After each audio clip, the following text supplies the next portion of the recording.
একটি মেডিকেল হাসপাতাল চাই। এই কথাটি বলতে আজ আমার খুব লজ্জা হয়। ভোলা মেডিকেল হাসপাতাল চাই, একটা উন্নত মেডিকেল কলেজ হাসপাতাল, একটা হাসপাতালে বিশেষ প্রয়োজন। আমরা ভোলাতে একটা উন্নত চিকিৎসার জন্য ভোলাতে মেডিকেল হাসপাতাল চাই, একটা ভালো মেডিকেল, উন্নত মানের হাসপাতাল।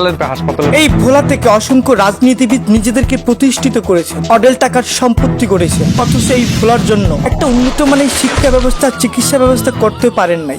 এরে আমাকে ভোলার মানুষকে খাইতে কোনো কাম নেই নাকি? কিছু বন্ধু, আরে বেটা ফেসবুক চালাম গাড়ি বলাইছে যে এইদিকে খালি পোস্ট ভোলা মেডিকেলস, এটা কি বাপ দাদার সম্পত্তি কইলে পারবো? কি কইলি বন্ধু? কি কইলাম মানে? এটা আমাদের বলার জন্য গর্ব বিষয়।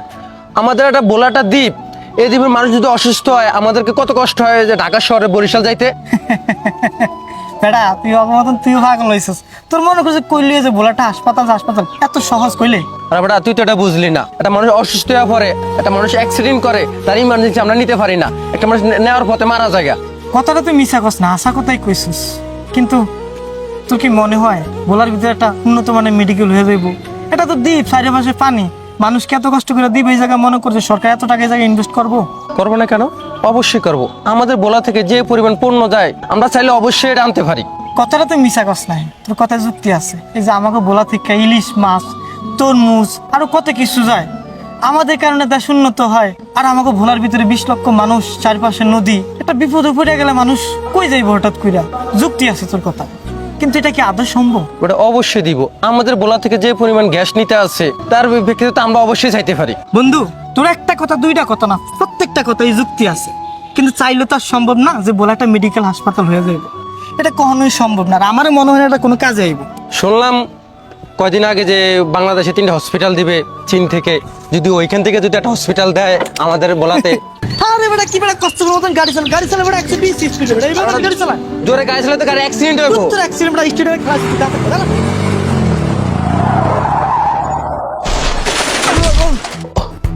আল্লাহ গো, আল্লাহ গো, ব্যথা পাইছি রে। এ বন্ধু বন্ধু আয় আল্লাহ।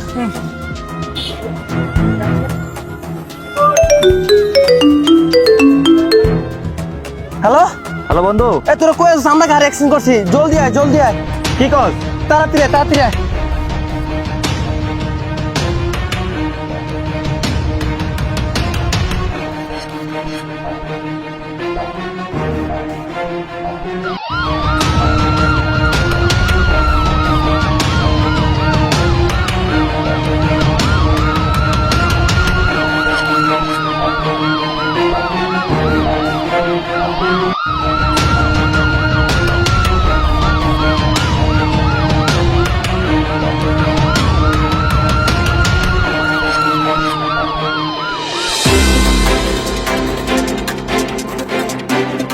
একটু তাড়াতাড়ি দেখ, ঢুকে একবার পুরো মর্মান্তিক অবস্থা।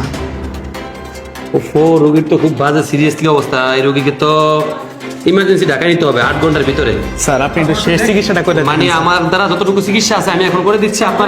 আপনারা যতই গরিব হোক না কেন, ওনাকে ইমার্জেন্সি ঢাকা নিতে হবে 8 ঘন্টার ভিতরে। ওনাকে যদি না নেয় ওনার পা কেটে ফেলতে হবে, নয়তো মাংস ফসে যাবে। এখন এখানে ওনার রোগেও সমস্যা, ইমিডিয়েটলি ওনাকে ঢাকা ট্রান্সফার করতে হবে।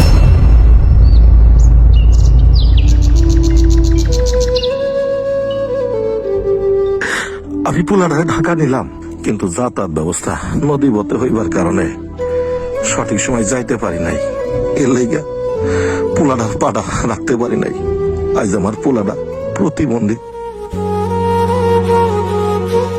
আমি এমন একটা দ্বীপে জন্ম নিলাম যে জায়গায় 20 লক্ষ মানুষের বসবাস, যার চারপাশে নদী, এমন একটা জায়গায় একটা উন্নত চিকিৎসা নাই। আজকে আমার বলা যদি একটা হাসপাতাল থাকতো, আমি সুচিকিৎসা পেতাম, আমি প্রতিবন্ধী হইতাম না। আজ আমি ভালো চিকিৎসার অভাবে আমার পাটা হারাইছি।